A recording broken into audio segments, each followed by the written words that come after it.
Icebergs. De um ponto de vista mais simples, os icebergs parecem apenas pequenos amontoados de gelo flutuando pela água, mas por baixo de cada um deles se esconde uma profunda pedra de gelo que você talvez nunca pudesse imaginar o que poderia ser encontrado por lá. E a mesma coisa pode se dizer para os icebergs que acontecem no YouTube, pois analisando de uma forma superficial, todas as coisas possuem fatos que todo mundo conhece. Contudo, parando para analisar mais profundamente, existem muitos segredos, teorias e histórias que você talvez nunca pudesse imaginar que aconteceram. Pois é, e se eu te dissesse que na verdade o Shrek é judeu? E se eu te contasse que o filme Madagascar de 2005 chegou a ser banido no Brasil? E que o Gato de Botas na verdade é um viciado em entorpecentes? Pois é, por mais que a DreamWorks seja um dos melhores estúdios de animação da história, ela esconde muitos segredos sombrios. E são esses fatos que nós vamos ver nesse vídeo. Por isso hoje, nesse maldito canal, lhes trago o iceberg da DreamWorks.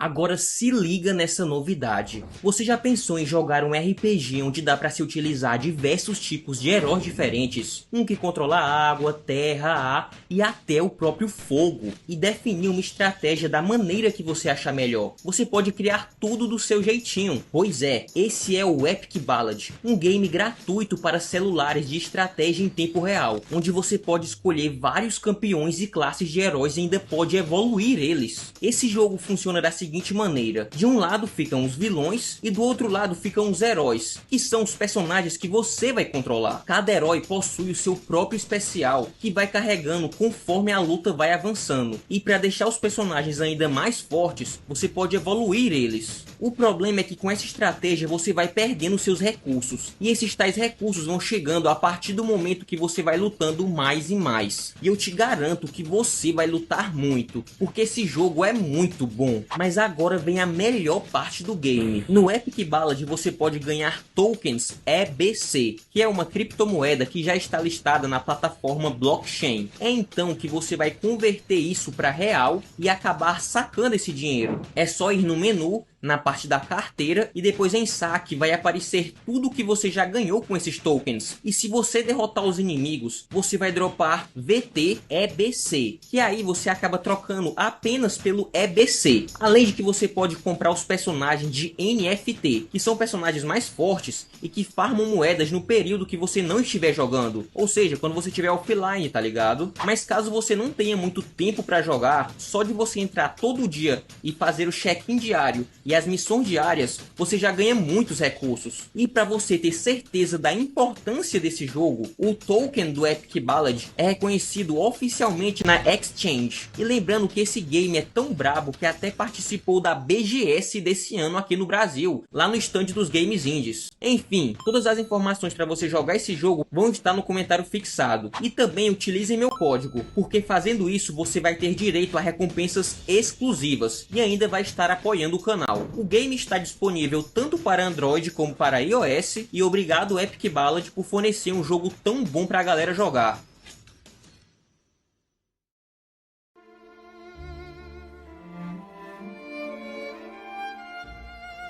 A DreamWorks foi fundada em 1994 por 3 grandes nomes da indústria, sendo um desses 3 um dos maiores diretores da história do cinema, que dirigiu clássicos como Jurassic Park e Indiana Jones. Nada mais, nada menos que Steven Spielberg. Junto com ele aparecia também o ex-executivo da Disney, Jeffrey Katzenberg, e por último, mas não menos importante, David Geffen, que era um produtor de cinema muito conhecido na época. E a sede desse estúdio fica localizada na cidade de Glendale, na Califórnia. A ideia da criação do estúdio foi uma aposta dos executivos em uma maior liberdade criativa por parte dos artistas e um controle melhor sobre a distribuição e a comercialização dos filmes. Também foram criadas subdivisões para televisão, videogames, música e animações, sendo a série de comédia denominada Spin City considerada a primeira produção da DreamWorks que fez sucesso.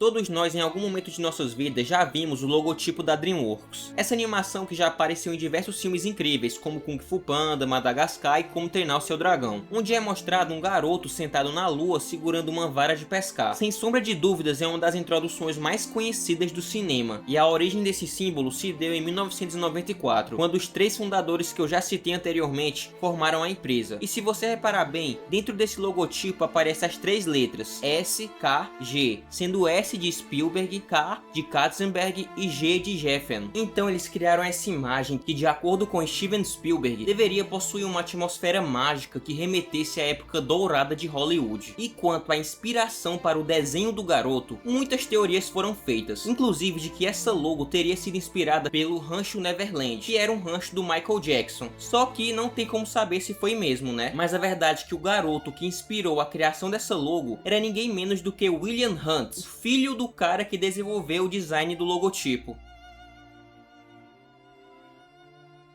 Aardman se trata de um famoso estúdio de animações dedicado a fazer desenhos com a tecnologia Stop Motion. Pois é, ela e a DreamWorks fizeram uma parceria no final de 1997 para cofinanciar e distribuir o filme A Fuga das Galinhas. Adoro esse filme, por sinal. Esse foi o primeiro longa-metragem da Aardman, que já estava em pré-produção mesmo antes da parceria com a DreamWorks. O resultado foi um sucesso de críticas e bilheteria, e devido a todo esse êxito, a DreamWorks logo fechou um contrato para fazer mais filmes com a Aardman pelos próximos 12 anos. O próximo projeto deles foi Wallace e Gromit, e por mais que tenha sido um sucesso de críticas, a DreamWorks não ficou muito satisfeita com o seu resultado nas bilheterias, e depois as coisas não melhoraram nem um pouco, pois o último filme dessa parceria foi Por Água Abaixo, que por mais que seja muito reconhecido no Brasil, foi um tremendo fracasso nas bilheterias, resultando em 2007 no fim da parceria entre a Aardman e a DreamWorks.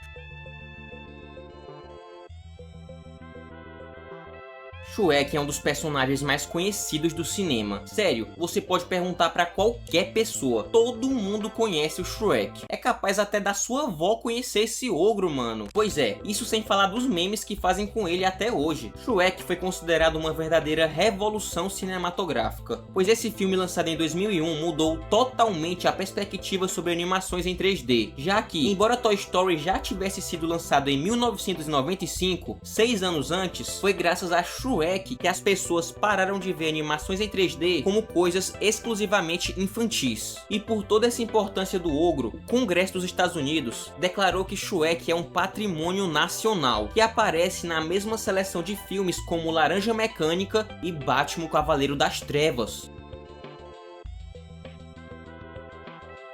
A rivalidade entre esses dois grandes estúdios sempre existiu. Em 1998, a DreamWorks produziu o filme Formiguinha Z, e logo depois a Pixar lançou Vida de Inseto. Porém, a rivalidade não acaba por aí, pois muitos dizem que filmes como Espanta-Tubarões foi uma resposta da DreamWorks para Procurando Nemo, e o filme Selvagem foi uma resposta da Disney para Madagascar. E como não poderíamos deixar de citar, o Shrek, por mais que não seja uma referência direta a nenhum filme específico da Disney, ele tira sarro de todo o gênero de contos de fadas, que foi popularizado pela Disney. O filme é uma grande paródia da Disney. Muitas pessoas afirmam que o Castelo do Lord Farquaad é uma referência à Disneylândia, e o próprio Farquaad é uma caricatura de um dos diretores executivos da Disney. Em resumo, os primeiros anos da DreamWorks foram pautados em rivalizar com a empresa do rap.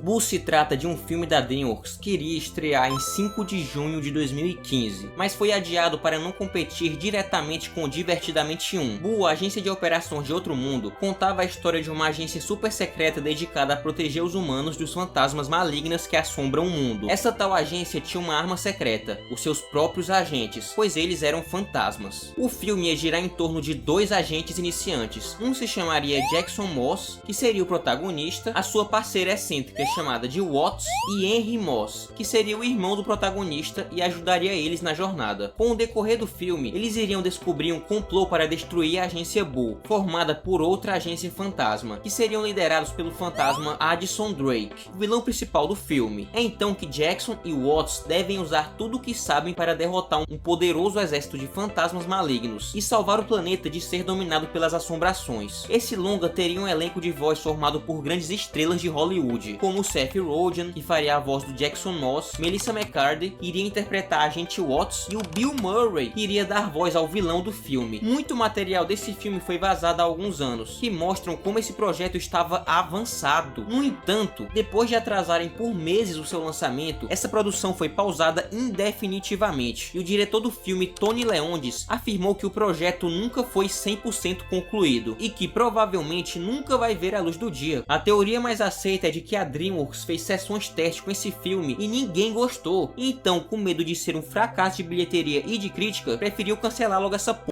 Mas o bizarro disso tudo é que mesmo sem o filme ter saído, a DreamWorks ainda teve a audácia de vender produtos como brinquedos, mochilas, estojos e tudo mais. Mesmo que com certeza esse longa nunca vá sair. Então é muita cara de pau da DreamWorks em lançar produtos de uma produção que nunca nem estreou. Mas diz aí nos comentários, você acha que esse filme seria bom?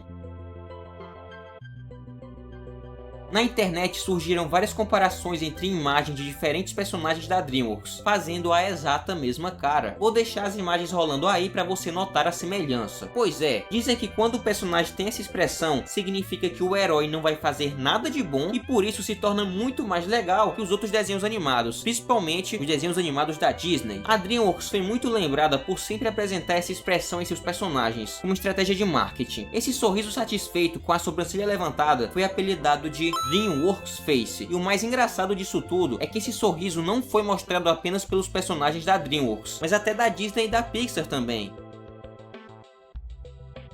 Eu e Minha Sombra se trata de um filme cancelado da DreamWorks, que dizem por aí que seria o primeiro filme animado a mesclar animação de CGI com animação tradicional. Sua estreia estava programada para 14 de março de 2014, mas foi adiado, e a sua data de lançamento foi dada para outro filme, no caso, As Aventuras de Peabody Sherman, que foi um fracasso de bilheteria. Eu e Minha Sombra iria apresentar a história de Dan, uma sombra que queria ter uma vida mais divertida. O problema é que ele estava preso na sua contraparte humana, que se chamava Daniel, um cara tímido que tinha repulsa para aventuras. No entanto, acontece um crime no mundo das sombras e coloca a vida dos dois em perigo. Dan se sente no dever de tomar o controle do corpo de Daniel, e aí eles entram em uma aventura para investigar esses tais crimes no mundo das sombras, e impedir que uma sombra malvada, que seria dublada pelo Tom Hiddleston, conduzisse uma rebelião onde as sombras iriam tomar o controle das suas contrapartes humanas no mundo inteiro. O elenco desse filme também estaria lotado de gente conhecida, como Josh Gad, que faria a voz do protagonista, e o Bill Hader, que faria a voz da Sombra. Dizem que esse filme passou por muitos problemas em seu desenvolvimento, sendo reescrito várias e várias vezes. O longa passou por várias sessões de teste, e em uma delas, Jeffrey Katzenberg simplesmente dormiu durante a exibição. Então ele deu a ordem para o filme ser totalmente refeito, porque do jeito que estava tinha ficado uma merda. Muitos afirmam que esse filme já tinha chegado na marca de 200 milhões de dólares em orçamento, e como resultado, os executivos desistiram desse projeto porque ninguém estava aguentando mais gastar dinheiro com esse longa, que estava sendo reescrito o tempo todo. E então, em 2017, decidiram cancelar logo tudo. Mas e você? Daria uma chance para esse filme? Deixa aí nos comentários. Como eu já tinha citado anteriormente no vídeo, em 2006 a Disney produziu o filme Selvagem. Acontece que Madagascar foi feito em 2005, um ano antes desse filme da dona Disney. Todo mundo deduziu que a Disney copiou a ideia de Madagascar, pois em ambos os filmes falam sobre animais que viviam em um zoológico, até que uma série de aventuras os fazem chegar em uma vida selvagem. Também, ambos os filmes possuem um leão e uma girafa como protagonista. Rapaziada, eu vim aqui rapidão só pra pedir pra você deixar um like no vídeo, se inscrever no canal, me seguir lá no Instagram, meu arroba é Pericles Lima 1, o mesmo nome do canal é o nome do Instagram, e se você estiver assistindo pelo celular, por favor, hype o vídeo, vai ajudar muito na divulgação do conteúdo. E é isso, bora voltar pro vídeo. Em abril de 2015, saiu a informação de que a DreamWorks estava planejando fazer um filme com a temática de Plants vs Zombies, e Roy Lee, que era um dos produtores de Uma Aventura Lego, estava encarregado de dirigir o filme. Por muito tempo circularam artes conceituais de como seria esse projeto, e em uma dessas artes conceituais era possível ver o Crazy Dave junto de outros personagens humanos, e boa parte dos desenhos dos zumbis eram bem fiéis ao jogo original. Porém, por motivos desconhecidos, esse projeto foi cancelado, e a teoria mais aceita é de que a DreamWorks cancelou por medo do filme ser assustador demais para o público-alvo do filme. E eu acho isso muito triste, porque essa obra parecia ter muito potencial. Contudo, depois dos recentes sucessos de Mario e Sonic, talvez a DreamWorks reconsidere a ideia de continuar esse filme de Plants vs Zombies. Tomara, né, mano? Por mais que hoje em dia a DreamWorks seja um dos estúdios de animação mais respeitados do cinema, o começo dela não foi nada bom, com o seu primeiro filme Formiguinha Z sendo um fracasso de bilheteria, não tendo arrecadado nem 200 milhões, enquanto que o seu concorrente Vida de Inseto da Pixar somou mais de 350 milhões de dólares. O seu próximo filme foi um pouco melhor nas bilheterias, sendo ele O Príncipe do Egito, que na minha opinião é um dos melhores filmes do estúdio. Porém, depois dele veio O Caminho para Eldorado, que foi um fracasso absurdo de bilheteria, não conseguindo arrecadar nem o valor do seu orçamento, que foi em torno de 90 milhões de dólares. Ou seja, entre os 3 primeiros lançamentos da DreamWorks, 2 foram fracassos de bilheteria. Ela já começou no vermelho, mas ainda bem que seus próximos lançamentos seriam um verdadeiro sucesso, sendo eles A Fuga das Galinhas, lançado no ano 2000, depois veria aparecer o cargo-chefe de toda a DreamWorks, Shrek, que se tornou um clássico instantâneo das animações. Porém, mesmo com toda essa repercussão de Shrek, os 2 próximos filmes também foram fracassos comerciais, sendo eles Spirit e Simba. Tudo parecia ruim, até que estreou em 2004 Shrek 2, que arrecadou nada mais nada menos que 900 milhões de dólares, sendo até hoje o filme de maior sucesso da história da DreamWorks. E depois daí veio sucesso atrás de sucesso, Madagascar, que arrecadou 500 milhões, e Espanta Tubarões, que arrecadou 360 milhões. Por mais que hoje em dia a DreamWorks seja uma companhia bem consagrada em Hollywood, o começo dela não foi dos melhores.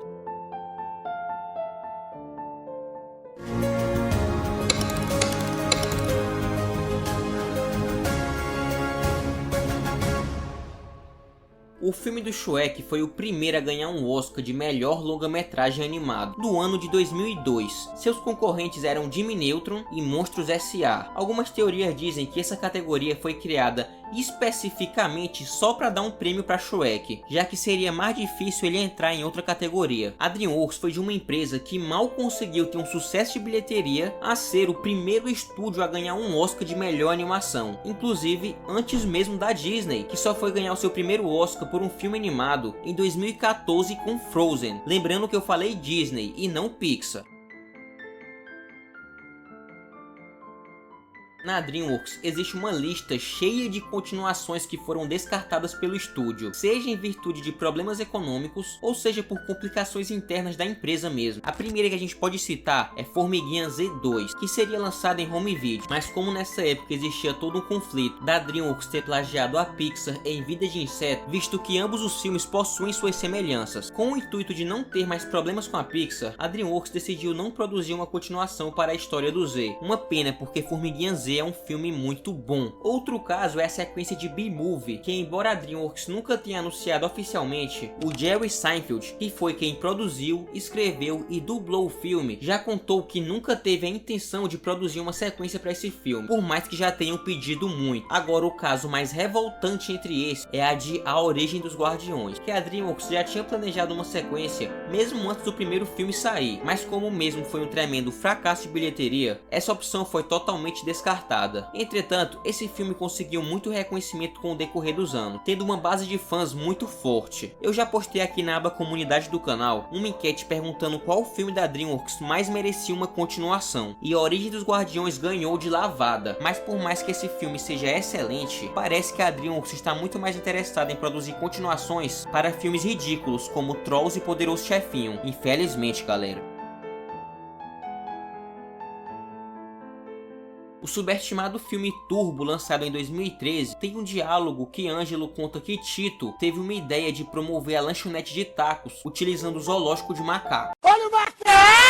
Nessa foto, que é usada para ilustrar os macacos, dá pra ver nitidamente Mason e Phil, ou melhor, os chimpanzés de Madagascar, em um artigo do jornal. E isso poderia significar que Turbo acontece no mesmo universo de Madagascar, só que Turbo se passa em Los Angeles e Madagascar em Nova York. E quanto à aparição dos chimpanzés, não se sabe ao certo quando eles foram comprados pelo Tito, mas levando em consideração que depois do zoológico de Nova York, eles foram para Madagascar, depois para a África e depois para a Europa, portanto não faria sentido que esses macacos tivessem sido adquiridos pelo Tito durante os eventos da trilogia de Madagascar. E isso implicaria dizer que por alguma razão após o final do terceiro filme, Mason e Phil abandonaram o circo, igual aos pinguins de Madagascar em seu filme, e eventualmente a dupla se uniu a uma manada de chimpanzés, igual aconteceu no segundo filme, sendo posteriormente adquiridos por Tito como parte de uma das suas brilhantes ideias de promover o restaurante de taco. Dito isso, todas as aventuras aventuras que acontecem em Turbo ocorreram depois da cronologia da trilogia de Madagascar. Em Madagascar 3 existiram algumas cenas que foram eliminadas da versão final do filme, em que Melman estava decidindo qual atração iria fazer no circo, mas removeram porque eles acharam essas cenas muito chatas. E a outra cena que foi eliminada e que eu particularmente queria muito ter visto era uma em que a Capitã Chantel do Bois iria lutar contra uma víbora para roubar o seu veneno e usar ele no safado do Alec, mas no final preferiram apenas colocar uma etiqueta com uma caveira para simbolizar que o dardo estava envenenado e que o leão ia se lascar.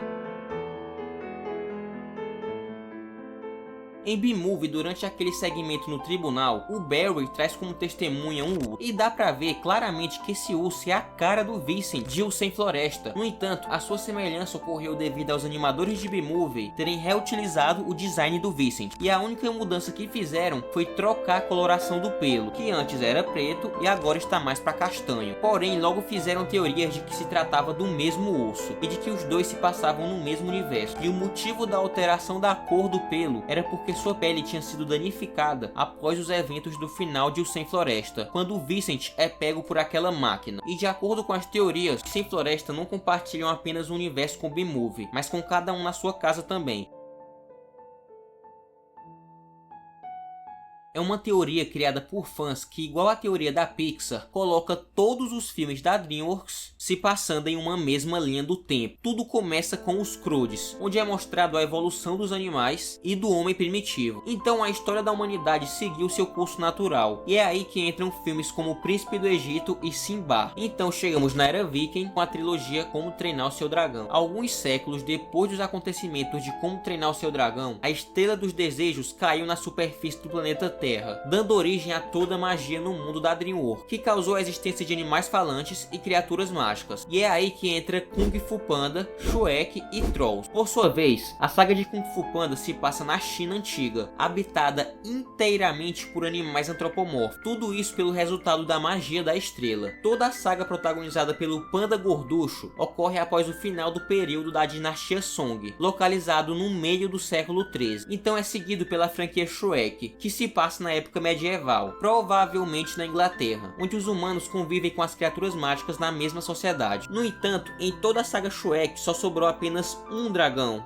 Isso porque quase todos os dragões foram para o mundo escondido. Após o fim de Gato de Botas 2, a estrela que fornecia a magia pelo mundo é destruída, o que traz como consequência que a magia do mundo vai se acabando com o decorrer dos anos, e os animais vão pouco a pouco perdendo a consciência. Então ocorre o progresso da humanidade, em filmes como O Caminho para Eldorado e Spirit, filmes em que podemos ver animais que não sabem falar. Porém, muitos anos depois, os animais começariam a desenvolver sua inteligência de novo e a ter mais características humanas. E é aí que entram filmes como A Fuga das Galinhas e Wallace e Gromit. Logo, a magia que aparentemente se perdeu com a destruição da estrela estaria se recuperando pouco a pouco, depois de estar ausente por alguns séculos, dando origem aos acontecimentos de Poderoso Chefinho nos anos 80. Todavia, os animais começariam a desenvolver sociedades mais complexas entre eles, mas ainda não podem se comunicar com os humanos, e isso é exemplificado em filmes como Madagascar, Os Sem Floresta, Por Água Abaixo, Formiguinha Z e Espanta Tubarões. Após isso, acontece a chegada de alienígenas no planeta Terra. Em Monstros vs Alienígenas, nos é apresentado o Quantônio, uma poderosa energia radioativa capaz de transformar um ser vivo em gigante. E por sua vez, Galaxar enviou sua sonda robô e percebeu que havia muito Quantônio na superfície e nas profundezas do planeta, e é por isso que ele começou a invasão. De acordo com a teoria, o planeta de Galaxar era o mesmo do Megamente, e o Galaxar destruiu seu planeta em busca do Quantônio, resultando no extermínio da sua própria espécie e gerando o buraco negro, que também destruiu o planeta do Metro Man. Após o fim de Galaxar, os humanos não temeriam mais alienígenas com cabeças grandes, como é o caso de Megamente, devido ao surgimento do super-herói Metro Man como defensor do planeta Terra.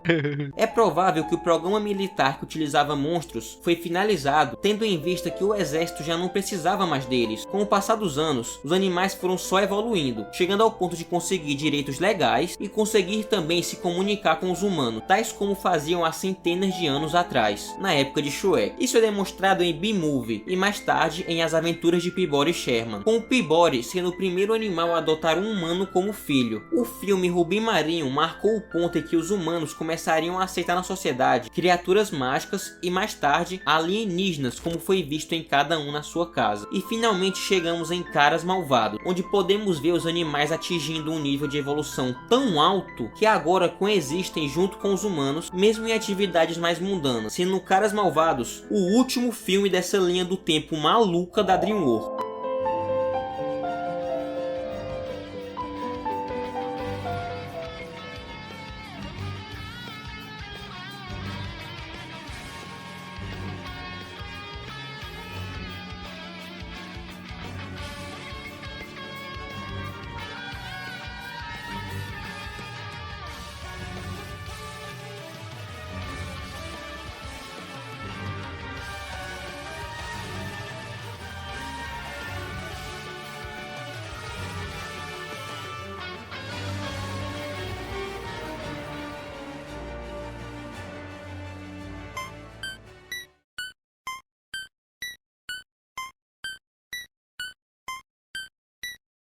Quando Shrek e Burro chegam pela primeira vez no reino do Lord Farquaad e assustam um cara que estava fantasiado, é possível ver por uns breves segundos o personagem Z do filme Formiguinha Z por detrás de uma janela. Porém, é impossível que o Z estivesse nesse filme, pois Formiguinha Z se passa em um futuro muito distante de Shrek. Mas não precisa ter lógica, né galera? Isso é apenas um easter egg.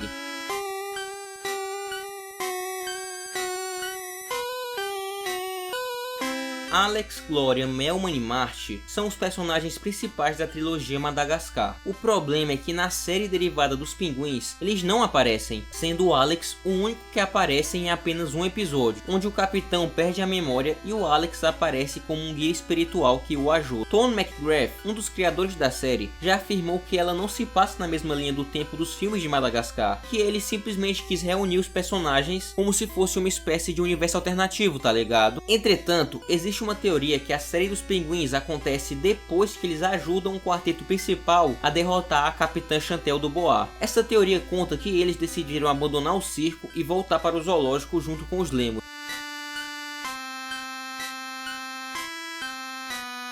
O capitão disse a seus colegas que ele é proibido de ir para a Dinamarca, e eles mencionam esse fato em várias ocasiões. Porém, em nenhum momento é dito o motivo do banimento dele, só se sabe que os ex-membros do grupo estão envolvidos nessa história, e que eles são os culpados do capitão ter sido considerado o inimigo número 1 da Dinamarca. Em um dos episódios da série, o capitão consegue recuperar um arquivo com as suas informações, e dentro dessas informações estava o motivo dele ter sido banido na Dinamarca. Porém, no final do capítulo, o Rico acaba destruindo esse arquivo, então provavelmente nós nunca vamos saber o que o capitão fez na Dinamarca. Em Monstros vs Alienígenas, quando o holograma do vilão do filme está falando com todas as pessoas do planeta Terra sobre seu plano de invadir o mundo, é possível enxergar o Alex e o Marty de Madagascar na televisão de um edifício do Japão. E no especial de Monstros vs Alienígenas das Abóboras Mutantes, quem lembra, o personagem Bob é visto segurando suas pelúcias, e uma delas é o Alex de Madagascar. E por essas duas referências a Madagascar, muitas pessoas acreditam que os dois filmes se passam no mesmo universo. Porém, se observarmos com atenção, a aparição do Marty e do Alex no televisor japonês é apenas um fragmento do segundo filme de Madagascar, naquela cena que o Alex está revistando a bolsa da vovó Naná, e não dá pra dizer que alguns dos humanos estavam filmando eles, pois durante a cena os humanos já tinham ido embora há um tempinho, tá ligado? E isso mostra que Madagascar é apenas uma franquia de filmes dentro do universo de Monstros vs Alienígenas, uma franquia que por sinal faz muito sucesso nesse universo, ao ponto de até comercializarem os brinquedos do filme.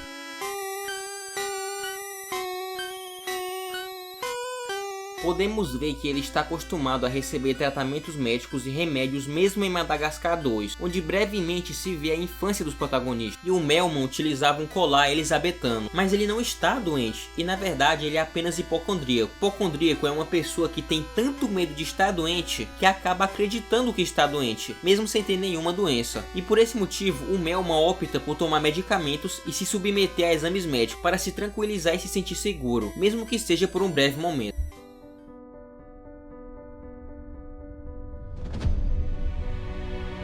Uma coisa que muita gente não sabe é que a continuação do aclamado Como Treinar Seu Dragão seria totalmente diferente do que foi mostrado no cinema. Originalmente, a personagem da mãe do Soluço, a Valka, era para ser a vilã do filme, que tinha tomado a decisão de cortar todos os laços entre humanos e dragões, depois de deduzir que eles jamais poderiam viver em harmonia. E se isso significasse se opor ao próprio filho, que assim seja. Na versão original de Como Treinar Seu Dragão 2, e assim como foi a versão final que a gente viu no cinema, a Valka iria aparecer como a mãe perdida do Soluço e ex-esposa do Estoico, em que ele acreditava que ela tinha sido destruída por um ataque de dragões antes dos eventos do primeiro filme. No entanto, uma vez que a Valka descobria que o Soluço foi o responsável pelo dano na cauda do Banguela, ela começaria a demonstrar quem ela era de verdade, pois depois de viver somente com dragões por tanto tempo, ela desenvolveu a ideia de que ela não poderia confiar em humanos e que os dragões deveriam ser protegidos deles. Outro motivo do ódio da Valka para com as pessoas era a ameaça que rondava o nome de Drago Sangue Bravo, que tinha o objetivo de exterminar a espécie dos dragões. Valka acusa o Soluço de traição e convoca o Besta Implacável e seus outros dragões para defender o santuário, e estava disposta a guerrear com qualquer um que aparecesse no caminho. Com seus poderes hipnóticos, a Besta hipnotizaria o dragão da Astrid durante o ataque e no clímax do filme. A Val queria voar com os dragões para atacar Berk e levar os dragões de lá para o santuário. Entretanto, o Soluço e seu pai iriam confrontar ela em uma luta e depois de ser derrotada, ela iria partir, mas convencida de que o Soluço precisaria tomar alguma atitude para salvar os dragões de Drago Sangue Bravo, preparando o terreno para o Drago ser o grande vilão do terceiro e último filme da franquia. O diretor do segundo filme já contou que pretendia fazer da Valka a antagonista principal do segundo longa para que ela retornasse no primeiro ato do terceiro filme, arrependida de seus erros, e o Draco assumiria o papel de antagonista principal depois de ter aparecido de maneira breve no segundo filme. No entanto, por algum motivo decidiram reescrever a história, tornando a Valka uma personagem heróica e fazendo do Draco o principal antagonista do filme, e tendo como resultado o filme que todo mundo assistiu no cinema em 2014.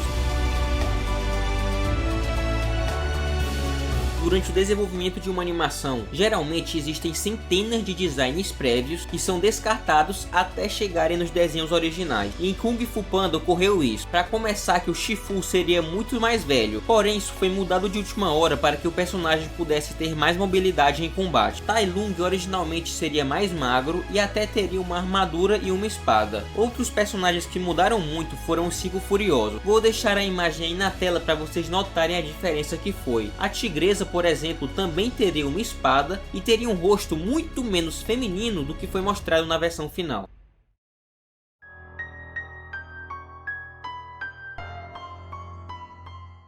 É uma teoria que acredita que o ogro nunca teve um nome, mas que ele tinha inventado quando o burro o perguntou na floresta. Pois na cena que o burro pergunta o nome dele, Shrek hesita por alguns segundos antes de responder. Qual é o seu nome?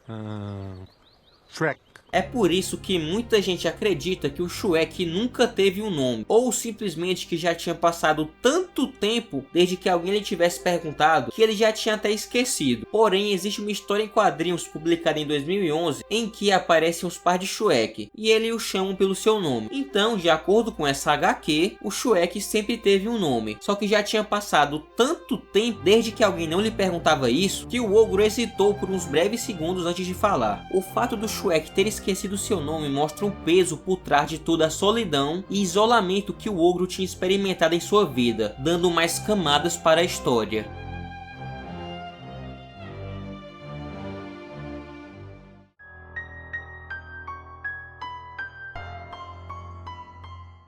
Dentro das ideias originais de Kung Fu Panda, teriam uma grande variedade de personagens que foram descartados da versão final do filme, como a ideia de que Tai Lung teria 2 grupos de capangas, sendo um par de lobos e um trio de leopardo, personagens que tiveram seus designs reutilizados em jogos de videogame. Inclusive, se você quer um vídeo falando só sobre os jogos de Kung Fu Panda, deixa aí nos comentários.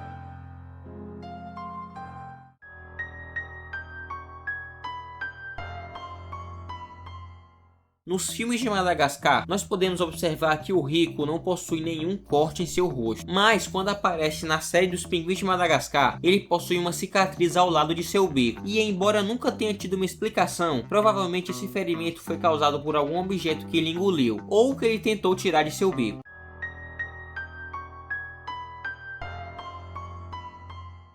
Em algumas cenas no filme Megamente, é possível ver o cartaz com a frase "Não, você não pode", "No, you can't", e isso é uma clara paródia do pôster de campanha de Barack Obama.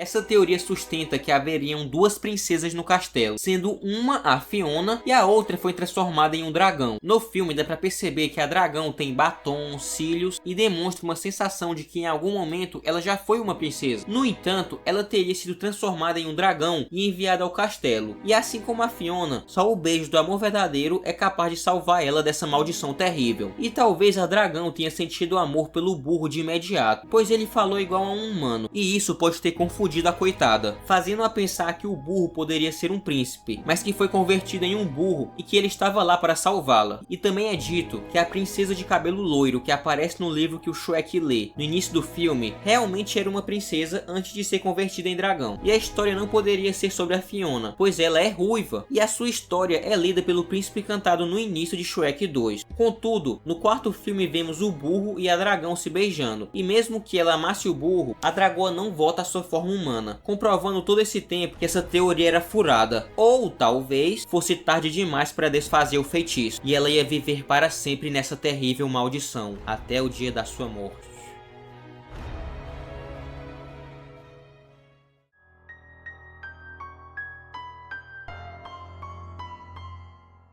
É uma teoria de O Caminho para Eldorado, que fala que sempre que acontece algo bizarro e impossível no filme, que faziam as pessoas acreditar que Miguel e Túlio eram deuses, na verdade, o real deus seria nada mais nada menos que o Tatu, que sempre esteve presente nos momentos absurdos, sendo a maior evidência disso a cena da erupção do vulcão, onde o Tatu fica brincando perto dos pés da dupla, enquanto o vulcão entra em erupção. Então, quando Túlio dá um grito, o Tatu se assusta e magicamente o vulcão volta ao normal. Além disso, o Tatu pode saltar e voar com habilidades que nenhum Tatu normal teria, que permitem a Túlio e Miguel ganharem o jogo, sendo essas as provas mais importantes para a teoria de que o Tatu é um deus. Outras coisas que valem a pena ser mencionadas são que o Tatu esteve presente em toda a jornada dos dois amigos, e que provavelmente foi ele que guiou os dois pela selva, já que em situações normais, os dois idiotas teriam se perdido no meio dos matos. E a última evidência é que o filme começa mostrando a história da criação com tatus e termina com um tatu presente nos créditos finais do filme.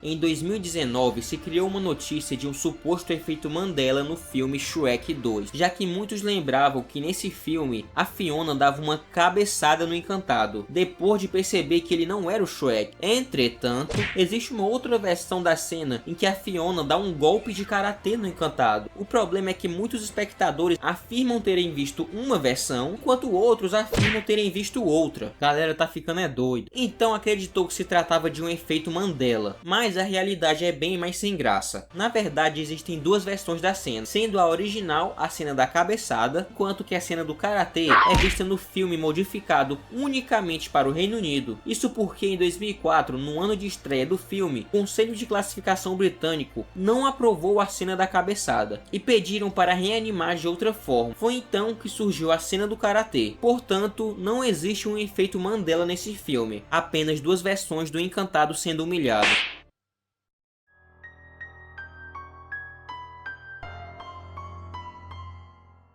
Quando estreou o segundo filme de Kung Fu Panda, o McDonald's, como de costume, lançou uma linha de brinquedos dos personagens para serem vendidos juntos com o filme, incluindo o vilão Lord Shen. No entanto, ocorreu um certo problema com o boneco dele, pois na tentativa de o tornar mais imponente, fizeram o design dele junto com a sua arma, o canhão. Mas é aí que tá o pulo do gato. Adivinha onde o McDonald's colocou o canhão dele? Debaixo das suas pernas, bem na altura da cintura, de uma forma que facilmente fosse confundido de maneira maliciosa e ser visto como uma grande chibata, se é que vocês me entendem. E esse canhão ainda vinha acompanhado de uma bola de fogo que poderia ser arremessada, e é outra coisa que poderia ser facilmente confundida. Mas nem vou dar mais detalhes para não ter problemas com o YouTube. Acho que deu para entender do que se trata, mas conta aí nos comentários. Você lembra desse boneco do Lord Shen? Eu lembro que na época eu comprei o do macaco, mas hoje em dia eu já perdi ele, infelizmente.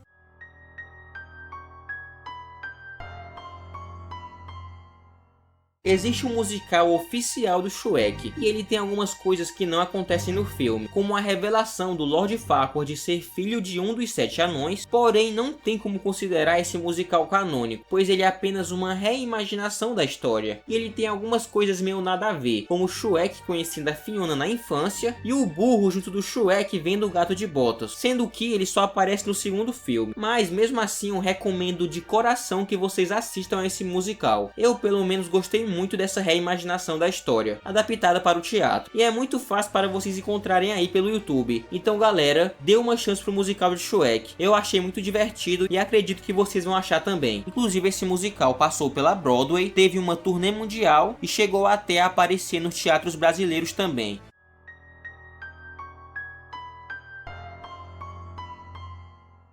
Essa teoria nasceu devido ao criador do conto de Shrek, William Steig, teve pais judeus, e em uma revista chamada Alma, afirma que o primeiro filme do Shrek tem mensagens judias. Essa teoria diz que o pântano do Shrek é uma alegoria a quando o Império Russo permitiu assentamentos para os praticantes do judaísmo, só para mantê-los separados, sem ter que eliminá-los. E essa semelhança supostamente seria parecida quando o Lord Farquaad manda ao pântano as criaturas de contos de fadas, quanto que a jornada de Shrek e burro representaria uma passagem do livro de Números, onde um profeta foi acompanhado por um burro falante, chegando ao ponto de existirem discussões sobre o Shrek ser circuncisado ou não.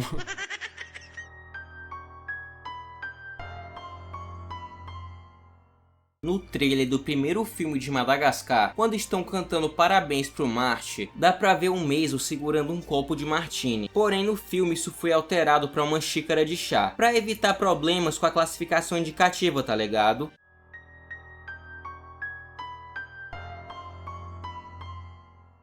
O primeiro filme de Kung Fu Panda lançado em 2008 possui uma curiosidade bem engraçada. Acontece que o filme foi lançado em 6 de junho de 2008, enquanto que o jogo de Kung Fu Panda do PS2, aquele clássico que todo mundo gostava, foi lançado no dia 3 de junho de 2008. Ou seja, seria o filme de Kung Fu Panda baseado no jogo de Kung Fu Panda e não o contrário? Eu sei lá, porra.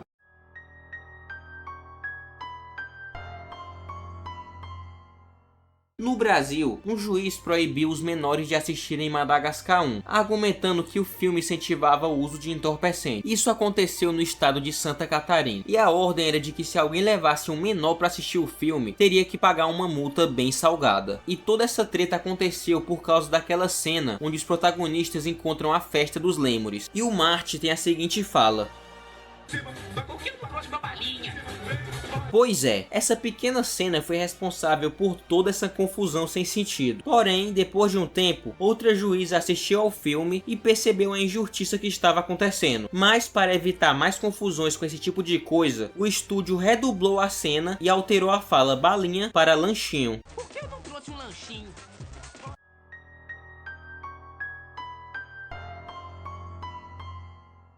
No segundo filme de Madagascar, que estreou em 2008, é possível ver por um breve período as torres envolvidas naquele acidente lá que vocês estão ligados. Naquela cena em que o Alex está boiando em uma caixa que era dos contrabandistas. Em 2001 foi solicitado que as torres não aparecessem mais em nenhum filme, por respeito às vítimas.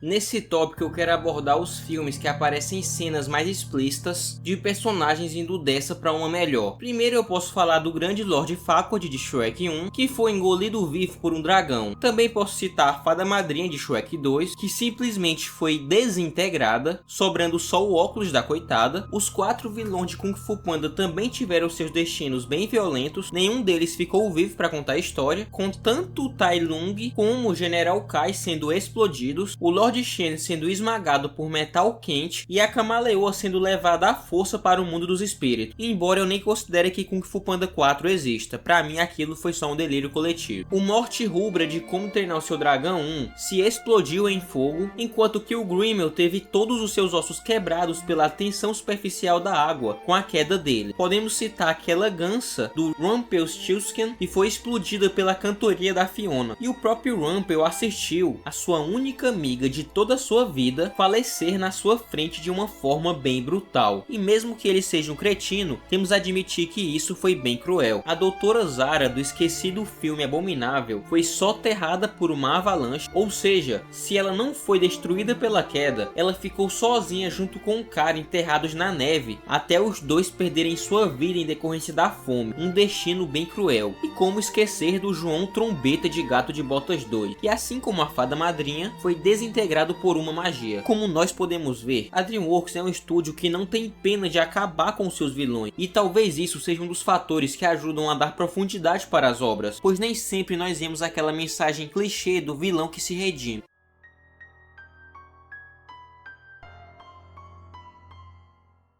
Na maioria dos capítulos da série dos Pinguins, o Kowalski sempre acaba criando invenções que pegam fogo ou se explodem e façam com que tudo ao seu redor corra perigo, tanto o zoológico como até a cidade. E em um episódio chamado It's About Time, Kowalski desenvolve uma invenção que poderia acabar até com o universo. Então chega outro Kowalski para tentar impedir o Kowalski do presente a concluir esse experimento. No final do capítulo, o capitão manda ele parar de fazer invenções tão complexas e fala para ele criar algo mais simples, e ele aceita a ideia. Porém, na cena final do episódio, aparecem os pinguins em uma espécie de era glacial pós-apocalíptica feita de sorvete. É então que o capitão fala pro Kowalski que ele finalmente tinha conseguido destruir o mundo. Você lembra desse episódio? Deixa aí nos comentários.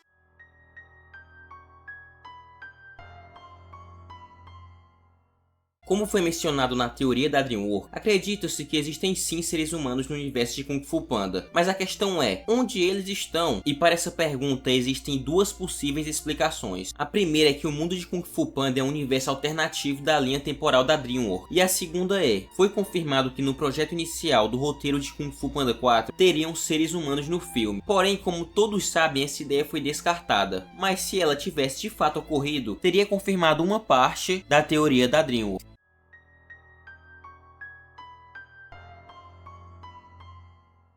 Não é segredo pra ninguém que a saga de filmes do ogro mais conhecido da cultura pop é lotada de piadas adultas, até porque a concepção inicial de Shrek 1 era pra ser um filme adulto, mas com medo disso prejudicar as bilheterias, o filme foi adaptado para ter uma classificação indicativa mais leve. Entretanto, é nítido as referências adultas que essa franquia possui, como o leite do gato de bota sendo uma clara referência ao álcool, mas isso nem é a parte que eu queria comentar. Reassistindo aos filmes da franquia Shrek, eu pude perceber em 3 ocasiões claras referências àquele negocinho lá que eu prefiro não citar o nome para não ter problemas com a plataforma. A primeira e mais clássica referência é a cena onde eles estão sendo presos em Shrek 2 e a polícia encontra o bagulhinho com o gato de botas. A outra referência aparece em Shrek 3, quando Shrek está visitando aquela escola para encontrar o Arthur, e essa cena acontece.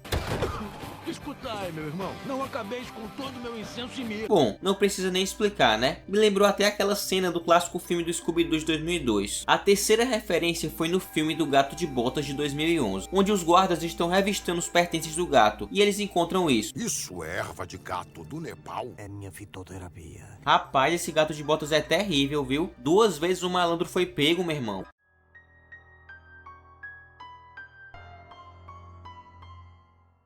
Existe uma teoria do filme Megamente que afirma que, na verdade, o Cabeça Azul é imortal, visto que o seu planeta era conhecido pela enorme inteligência, e é provável que a sua espécie tenha desenvolvido a imortalidade. Além disso, não se sabe a idade do Megamente, com a evidência dele ser um adulto, a presença de pelos faciais, e ele teria mais ou menos a mesma idade do Metro Man, e pelo que parece, a super velocidade do Metro Man faz ele envelhecer mais rápido, pois dá pra ver pelos grisalhos em seu cabelo, e depois em sua barba. E se lembrarmos que ambos eram bebê quando chegaram na Terra, tanto o Megamente como o Metro Man teriam em torno de uns 35 anos. E mesmo assim, em diversas ocasiões o Megamente não parece estar envelhecendo, e nem sentindo dor, tendo em vista que na batalha contra o doido do Titã, o Megamente é lançado fortemente contra uma parede, e nesse momento nós vemos ele se arrastando pelo chão, como se estivesse sentindo muita dor, mas do nada ele se recupera e ainda dá um salto em direção ao seu veículo invisível. E por isso algumas pessoas acreditam acreditam que o Megamente nunca sentiu dor devido à sua fisiologia extraterrestre que não permite, e ele apenas fingiu como um truque para ganhar tempo na luta contra o Titã. E mais tarde, no curta Botão da Destruição, o Megamente luta contra o seu próprio robô, e isso termina com ele sendo golpeado várias e várias vezes, chegando até a ser esmagado, e mesmo assim o Megamente não demonstra sinais de ferimento ou uma dor muito visível. E apesar disso, o Megamente demonstrou ter medo de bater as botas, porque em toda sua vida ele conviveu com uma espécie que tinha uma expectativa de vida muito menor que a dele, e ele pensaria que tinha uma vida tão frágil como a vida humana, mas não temos ideia de quantos anos ele poderia chegar a ter, pois ele é literalmente de outro planeta e a sua espécie poderia viver até milhares de anos. Vai saber, né? E nesse filme isso fica evidenciado na cena dentro da prisão, quando o Megamente pergunta ao diretor que horas são, já que ele não queria se atrasar para a inauguração do museu do Metroman. E logo o diretor da cadeia tira onda com ele, dizendo que ele ia ficar preso por milhares de anos, e o Megamente trata isso como uma piada. Porém, entretanto, todavia, se prestarmos atenção no computador da prisão, dá para notar que eles já estudaram e examinaram o cérebro do Megamente, como é mostrado na tela do computador, e durante esses estudos, descobriram que o Cabeça Azul é imortal. Além disso, na cena depois dele derrotar o Metroman, ele fica dançando em frente à polícia, e manda eles largarem as armas. E mesmo que o Megamente não esteja armado nesse momento, a polícia na mesma hora faz o que ele manda e abaixa as armas, provavelmente porque eles sabiam que se atirassem nele, o safado iria continuar vivo. Portanto, essas seriam as provas de que o Megamente é imortal, mesmo que ele mesmo não saiba dessa informação.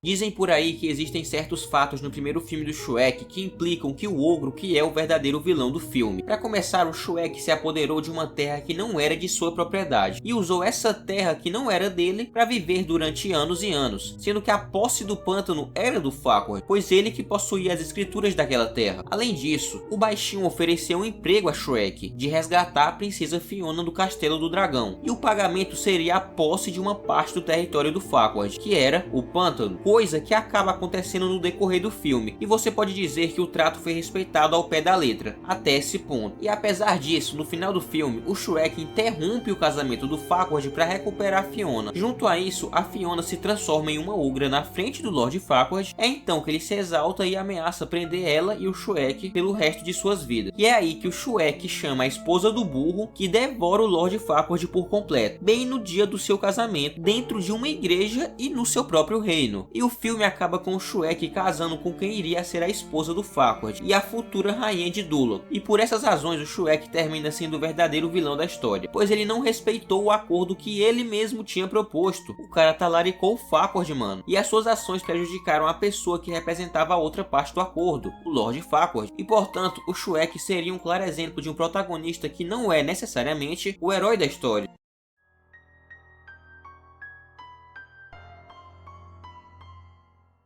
Trolls é aquele tipo de animação tão infantil que ninguém poderia imaginar que tivesse uma mensagem subliminar por trás da obra, devido a toda sua estética inocente. Porém, existem pessoas que realmente acreditam que esse filme contém uma mensagem oculta e obscura, que está associada à dependência e entorpecente, pois de acordo com essa teoria, os Trolls são uma clara alusão a enquanto que os Bergens seriam uma representação de pessoas dependentes, e isso explicaria por que eles são felizes apenas quando ingerem os Trolls, pois se eles não fizerem isso, não conseguem sentir nenhum tipo de emoção. E a mensagem final do filme, que fala que os Bergens poderiam sim ser felizes, mesmo sem os Trolls, é uma metáfora que diz sobre as pessoas não precisarem necessariamente de substâncias para serem felizes. Elas podem encontrar felicidade por outros métodos, como foi o caso do Príncipe Gristle, que encontrou a felicidade por meio do amor, sendo que ele era o que mais estava interessado em experimentar um Troll. Ou seja, o filme mostra que mesmo as pessoas que mais anseiam por ingerir esse tipo de produto, ainda assim podem encontrar felicidade por meio de outras formas, pois a vida é muito mais do que apenas a busca pela sensação do prazer. Tanto que eu mesmo citei isso no meu vídeo ranqueando os vilões da DreamWorks. A premissa é muito boa com um certo toque de terror, sabe? E pra quem não lembra, vamos relembrar. Os Bergens são seres que utilizam os Trolls como se fossem uma espécie de droga que lhes dá felicidade, pois teoricamente eles não seriam capazes de serem felizes sozinhos.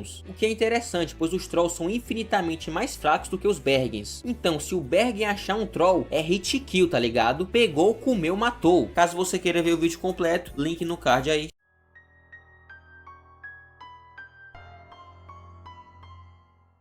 Há pouco tempo atrás, um canal chamado The Zone Art Studio revelou umas imagens que estavam perdidas há mais de 20 anos, na qual se trata da primeira animação de teste do Shrek. Nessa Lost Media é mostrado Shrek dançando na rua ao som do famoso cantor americano James Brown. É então que o ogro é parado por um ladrão que é mandado para os céus pelo Shrek, e ele continua seu trajeto dançando. Esse trecho remete a 1995, quando o comediante Chris Farley foi originalmente designado para interpretar o personagem principal antes do seu triste falecimento em 1997. Na descrição do vídeo é revelado que a ideia original do filme era de um filme mais obscuro e de baixo orçamento, e quanto à aparência do Shrek, é nítido como a cara dele estava bizarra e todo o seu aspecto é mais parecido com o livro infantil que ele foi baseado. Provavelmente os produtores perceberam que esse design do Shrek era muito grotesco e horroroso para o público mais novo, e talvez se tivesse sido realizado dessa forma, Shrek não teria se tornado o clássico que se tornou.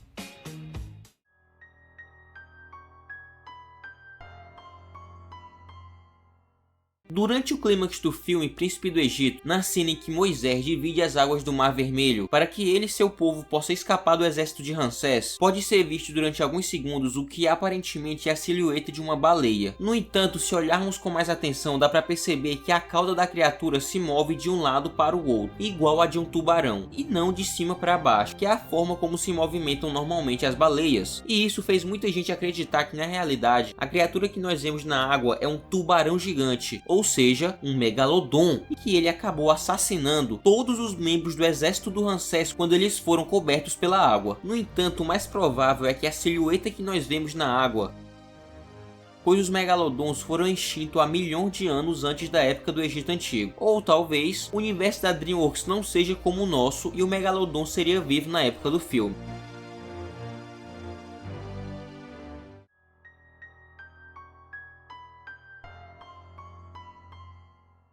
Se você analisar calmamente os filmes da trilogia Kung Fu Panda, você pode ter notado que o Oogway talvez não seja tão bonzinho assim, pois literalmente em cada ação que ele tomou, ocasionaram todos os eventos ruins da história. Então, com isso em mente, pense o seguinte: por que ele não falou pro Shifu sobre o Tai Lung possuir maldade em seu coração quando ele começou a treinar? Ele só veio revelar essa informação quando o Tai Lung iria receber o título de Dragão Guerreiro. Por que ele não falou isso antes, cara? Por que ele não interveio quando o Tai Lung atacou o Vale da Paz, mas apenas quando ele estava próximo de roubar o pergaminho do dragão? Porque ele disse ao Shifu que não poderia interferir no destino da tigresa quando ele enfrentou o javali ao lado dos outros 5 furiosos. E pra quem não sabe, isso acontece no curta O Segredo do Pergaminho. Eu já expliquei essa história no meu vídeo ranqueando as 10 melhores lutas de Kung Fu Panda, link no card. Por que ele demorou tanto para mandar mensagem para o pai biológico do Po dizendo que ele estava vivo, sendo que ele poderia ter feito aquilo antes? A verdade é que todas essas perguntas são respondidas da forma que a trama de Kung Fu Panda se desenvolve. Contudo, a conclusão lógica seria pensar que o Oogway não planejou exatamente tudo desde o início, pois por mais que ele seja muito sábio, não é como se ele fosse onisciente.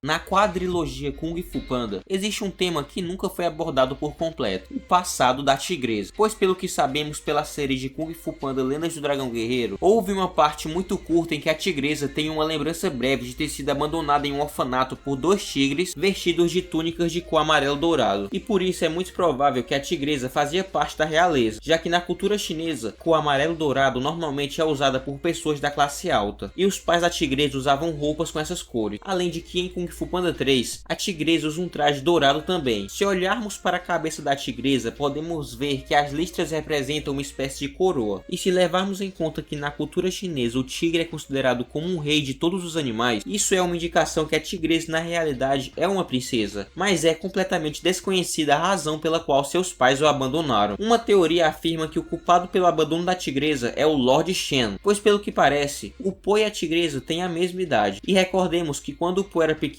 foi quando o Shen destruiu a sua aldeia, mas quando o Shen foi exilado, ele seguiu atacando mais aldeias e reinos para fortalecer o seu exército com metal, e provavelmente um desses reinos que ele atacou era o da tigresa, e esse foi o motivo que fez os pais da tigresa abandonarem ela em um orfanato, para tentar protegê-la das ações do Lord Shen.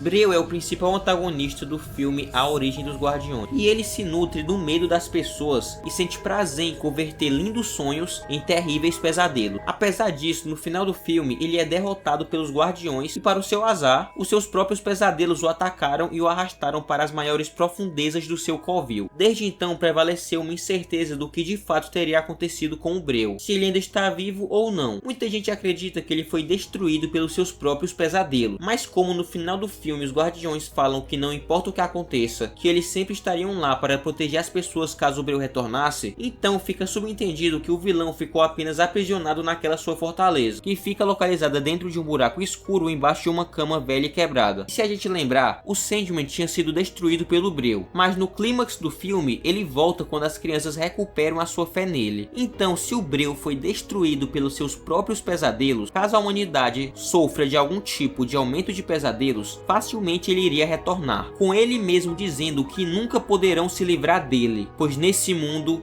sempre haverá o medo.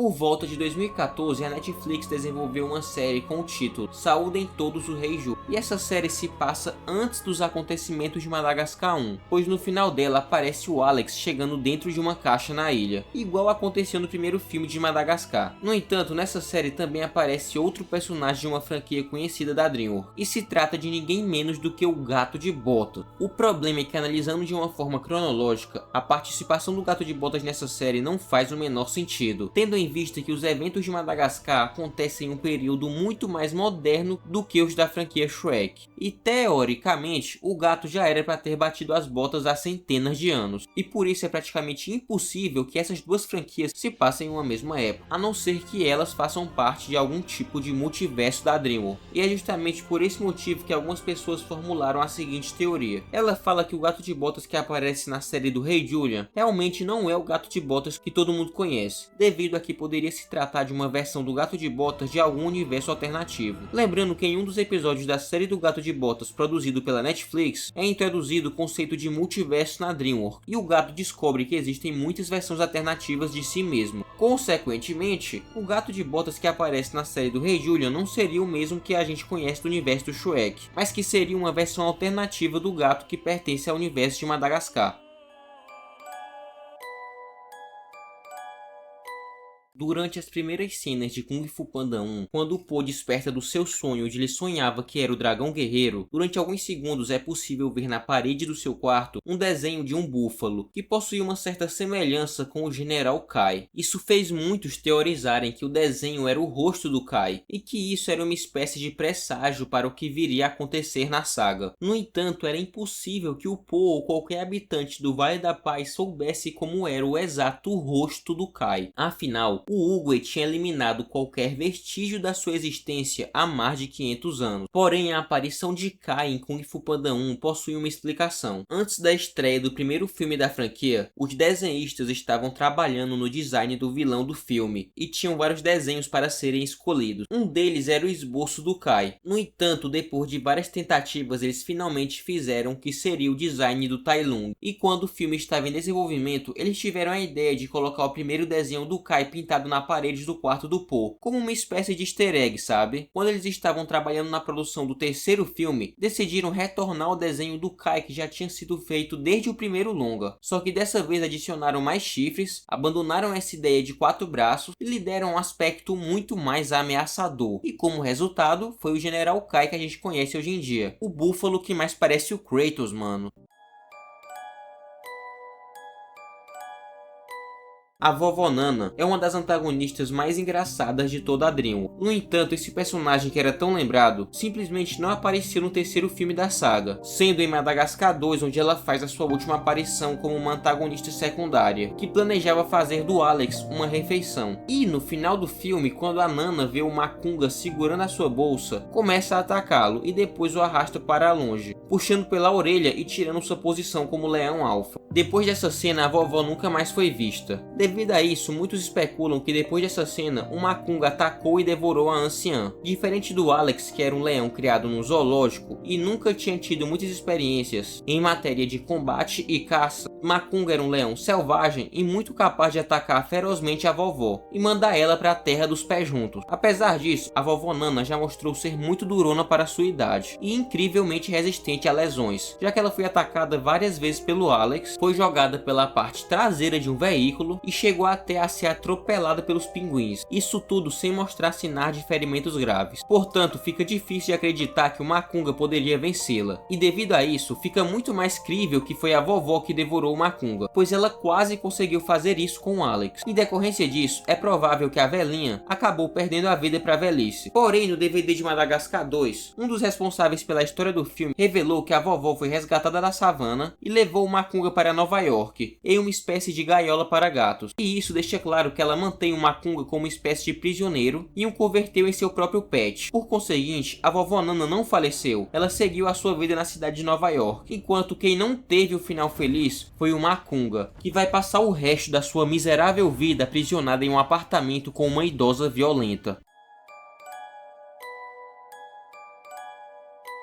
Em Madagascar 2, Alex se reencontra com seus pais chamados Zuba e Florrie, depois de ter sido capturado por caçadores há mais de 20 anos. E no final do filme, Alex e a sua rapaziada decidem continuar morando na África, ao lado de seus pais. No entanto, no terceiro filme, tanto ele como seus amigos ainda querem voltar para o zoológico do Central Park, e estão com raiva dos pinguins por eles terem os abandonado na África, apesar de que foram eles que escolheram ficar lá por vontade própria no final do segundo longa. Porém, o mais estranho dessa terceira parte da franquia foi que em nenhum momento apareceram os pais do Alex, e muito menos são mencionados por qualquer personagem. Desde então a galera bolou várias teorias para explicar o sumiço deles. Uma diz que os pais deles morreram em algum momento entre os eventos do segundo e do terceiro filme, visto que no intervalo entre esses dois filmes se passaram vários anos. Existe outra teoria que explica que os pais do Alex decidiram migrar junto dos outros animais, mas que seu filho e seus amigos decidiram ficar e esperar pelo retorno dos pinguins. E isso explicaria o porquê de, durante a cena de aniversário do Alex no início do terceiro longa, não aparece mais nenhum animal na África, além dos protagonistas que a gente já conhece. Mas a verdadeira razão para os pais do Alex não aparecerem em Madagascar 3, esse motivo seria porque quando Madagascar 3 começou a ser produzido, o ator que fazia a voz do pai do Alex, chamado Bernie Mac, infelizmente nos deixou. Posteriormente começaram rumores de que o Samuel L. Jackson iria dar a voz ao pai do Alex na terceira entrega da saga. Entretanto, esse fato nunca se tornou realidade. Por outro lado, é muito estranho que a mãe do Alex não apareceu nessa terceira aventura, pois a sua dubladora poderia fazer a voz dela. E talvez a mãe do Alex não tenha dado as caras em forma de demonstrar respeito pelo dublador que fez a voz do Zuba, já que seria estranho ver a mãe do Alex aparecer sozinha sem o Zuba, considerando que no segundo filme é mostrado que eles eram muito unidos. Acredita-se que antes do começo do terceiro filme, o Alex se despediu dos seus pais. Ele só não sabia que essa despedida seria para sempre.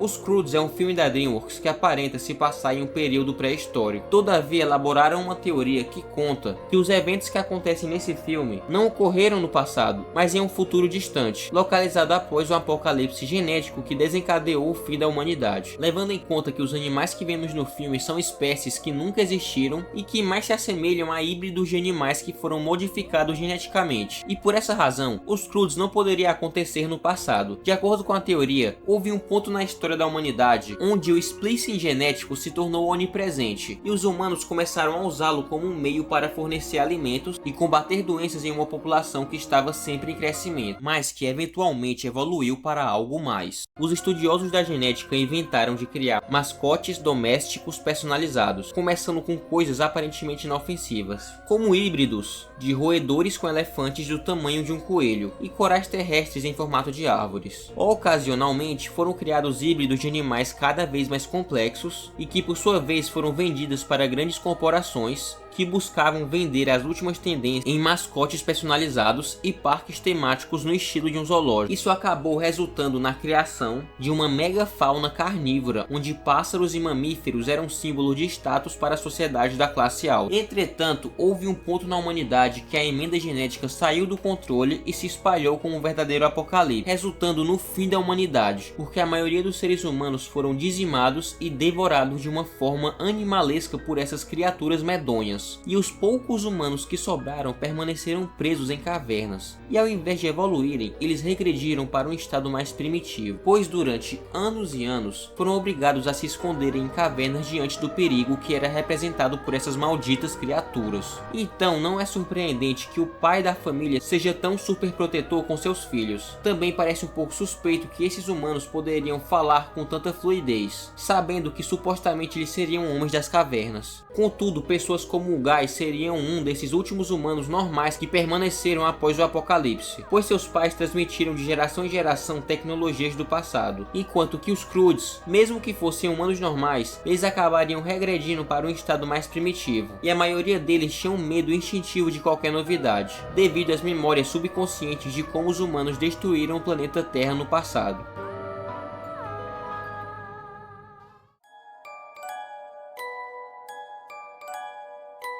Rico, para além de ser um demente que tem um gosto peculiar por destruições, é objetofílico. Isso significa que ele sente atração emocional e sentimental por objetos. No caso, por uma boneca da Barbie. Mano, essa ideia não daria certo em Toy Story, hein? E podemos ver isso em vários capítulos da série dos Pinguins de Madagascar, onde ele tá com a sua boneca e é capaz até de abandonar seus colegas por causa dela. Mano, o cara é gado de uma boneca, velho. Rumpelstiltskin é um personagem que aparece pela primeira vez em Shrek III, fazendo parte do exército de vilões de contos de fadas que foram reunidos pelo Encantado. Porém, no filme Shrek para Sempre, é apresentada uma nova versão do personagem Rumpelstiltskin, e dessa vez como antagonista principal. Isso fez grande parte dos fãs da franquia do Ogro pensarem que a versão do Rumpel que aparece em Shrek para Sempre é a mesma versão da que aparece em Shrek III, mas que a DreamWorks simplesmente redesenhou como pode ser vista em uma arte conceitual de Shrek para Sempre, onde se pode observar o Rumpel com design semelhante ao que foi apresentado no terceiro filme, mas que no final acabou sendo alterado por completo, dando uma aparência muito mais caricaturizada. Porém, é pouco provável que o Rumpel do quarto filme seja o mesmo do terceiro filme, sabendo que o Rumpel do terceiro filme não odiava o Shrek, e ele ainda se redimiu no final do longa, enquanto que no quarto filme ele odiava o Ogro, desde que descobriu que ele que era o responsável pelo resgate da Fiona. Além disso, suas personalidades são diferentes, pois o Rumpel do terceiro filme é mais um cara velho e tímido e introvertido, e o Rumpel de Shrek para Sempre parece ser muito mais jovem, não tem barba e tem uma personalidade muito mais extrovertida. Vale ressaltar que no conto do Rumpelstiltskin, uma filha de um moleiro fez uma promessa a ele de entregar seu primeiro filho caso ela se tornasse rainha, e devido ao poder do Rumpel que a ajudou, ela enfim conseguiu se casar com o rei e se tornar uma rainha. Um ano depois, essa mulher engravida e acaba esquecendo da promessa que fez ao Rumpel, devido a toda a felicidade de sua vida ter mudado por completo. E isso nos dá a entender que o Rumpel do terceiro filme é o que faz parte do conto de fadas original, pois em um diálogo com o Encantado, ele confirma esse seu passado. Nessa cena, o Encantado pergunta para ele sobre o primogênito que lhe prometeram, e o Rumpel mostra a tatuagem de uma chupeta em seu braço, mostrando seu desejo de ser um pai, e ao mesmo tempo, fazendo uma clara referência à sua história original, pois nela a mulher nunca entrega seu filho para ele, já que ela descobriu seu verdadeiro nome, e então conseguiu burlar o seu acordo. Portanto, ele não poderia se converter em um pai, sendo fiel ao seu conto, enquanto que o Rumpel do quarto filme não é fiel a esse conto. No começo de Shrek para Sempre, quando o Rumpel está lendo um livro sobre a história do ogro, em uma das páginas desse livro dá pra ver por um breve momento os vilões dos contos de fadas que se redimiram no final de Shrek 3. Alguns exemplos são o Capitão Gancho, as Árvores Falantes e o Ciclope, mas o mais impressionante disso tudo é que o próprio Rumpel do terceiro filme também aparece. Portanto, é evidente que o Rumpel que aparece em Shrek III é o verdadeiro Rumpel dos contos de fadas, enquanto que o Rumpel do quarto filme sempre foi um impostor safado.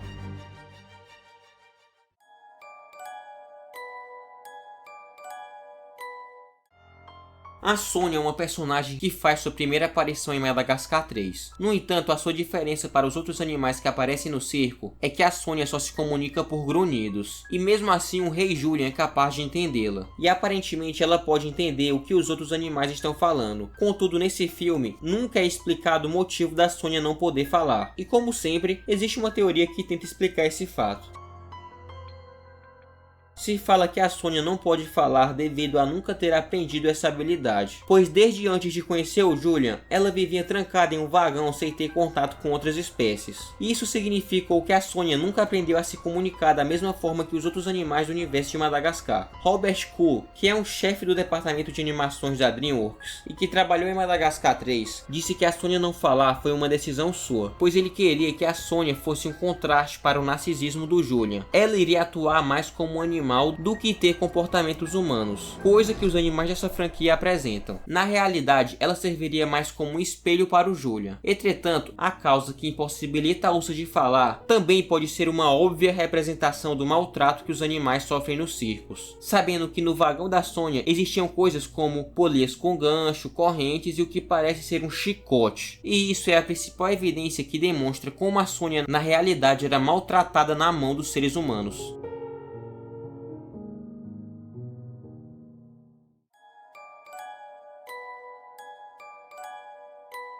Durante o desenvolvimento dos filmes de Kung Fu Panda, existiram muitas mudanças que fizeram totalmente a diferença no filme. Em Kung Fu Panda 1, como eu já tinha citado anteriormente no vídeo, o Tai Lung originalmente iria recrutar um bando de vilões que seriam formados por lobos e um trio de leopardas, que seriam chamadas de Irmãs Wu. Em Kung Fu Panda 3, tiveram cenas que foram mostradas em trailers, mas que não apareceram na versão final do filme. Um exemplo desse tipo de cena é o Po junto dos 5 Furiosos, trazendo uma xícara de chá para o Shifu, atravessando vários tipos de obstáculos na sala de treinamentos. Além de haver cenas deletadas, onde podemos ver que a personalidade do pai do Po era de um homem mais sério, mas que no final foi modificado para ser uma personalidade mais parecida com a do seu filho, justamente para dar mais dinamismo para a relação deles. E em Kung Fu Panda 2, existia uma cena onde mostra que o louva-a-Deus teria uma interação romântica com outra personagem, e que ele ficaria com medo dela comer a sua cabeça. E também teria uma cena onde o Po perseguiria um corvo que originalmente seria o líder do exército dos lobos do Lord Shen. No entanto, isso acabou sendo totalmente alterado na versão final. Também existe uma cena alterada de apenas alguns poucos segundos, em que depois do Lord Shen falar ao Po que seus pais o tinham abandonado, ele ainda iria tirar sarro dele, dizendo uma frase carregada de muito sentimentalismo.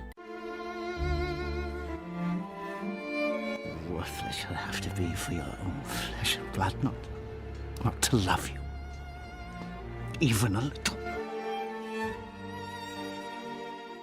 Essa cena mostra que o Shen tentou provocar em Po a mesma sensação que ele sentiu quando seus pais o exilaram. E por mais que seja um diálogo muito bem escrito, eu até entendo o motivo dele não aparecer no filme. Nessa cena, o Shen fica meio triste por lembrar do que seus pais fizeram com ele. Tanto que até dá pra perceber no tom de voz do dublador que o Shen fica meio sentimental, sabe? Flesh and blood, not to love you, even a little. E esse tipo de situação faz ele parecer mais patético e incompreendido do que ameaçador e sociopata, que é o que ele verdadeiramente é. Shen é um cara que está tão consumido pela sua própria raiva hipócrita e complexo de superioridade que se recusa a reconhecer os traumas da sua juventude e fica obcecado com suas ambições de conquista para tentar se distrair dessas dores do passado. Na cena em que ele e a anciã estão conversando, Yellow revela que os pais de Shen o amavam tanto que a dor e a tristeza que eles sentiram ao exilar o próprio filho os fez falecerem. Ele apenas se permite parecer chocado e vulnerável com essa revelação por alguns poucos segundos e logo depois já se recompõe e diz a seguinte frase: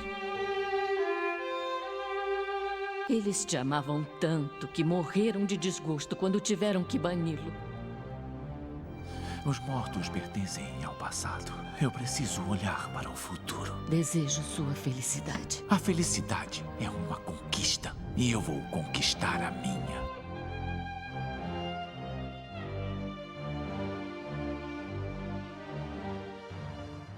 Ele não é um cachorrinho incompreendido do qual o público pode ter pena e querer se redimir de alguma forma. Ele é um conquistador cruel e calculista que, em vez de escolher aprender com os erros do seu passado e usar os seus talentos para o bem, escolheu se deixar levar pela maldade e descontar toda sua raiva em inocentes, incluindo uma vila inteira de pandas que não tinham nada a ver com aquilo. Quando ele morre, você como público deve sentir uma satisfação sombria e não uma tristeza. E é por isso que eu acredito que essa cena foi removida. Também existe uma cena eliminada em que Po salva o Lord Shen do seu afogamento no final do filme, e Shen agradeceria ao Po e acabaria se arrependendo de suas ações, concluindo uma redenção para o vilão. Mas ainda bem que a DreamWorks optou por eliminar esse lixo, pois como eu já tinha dito antes, o Lord Shen não é um vilão que faz você sentir pena dele. Ele é a droga de um psicotapa que exterminou a espécie dos pandas. Deixar ele vivo faria de Kung Fu Panda 2 um filme muito mais family friendly. Iria tirar totalmente o peso por trás da filosofia do vilão. E caso você queira saber mais sobre o Lord Shen, eu já fiz um vídeo dissecando ponto a ponto por trás de todos os subtextos que esse vilão carrega, e que é considerado aqui pelos meus inscritos como um dos melhores vídeos do canal. Então quando terminar de assistir esse vídeo, confira lá também esse vídeo sobre o Lord Shen.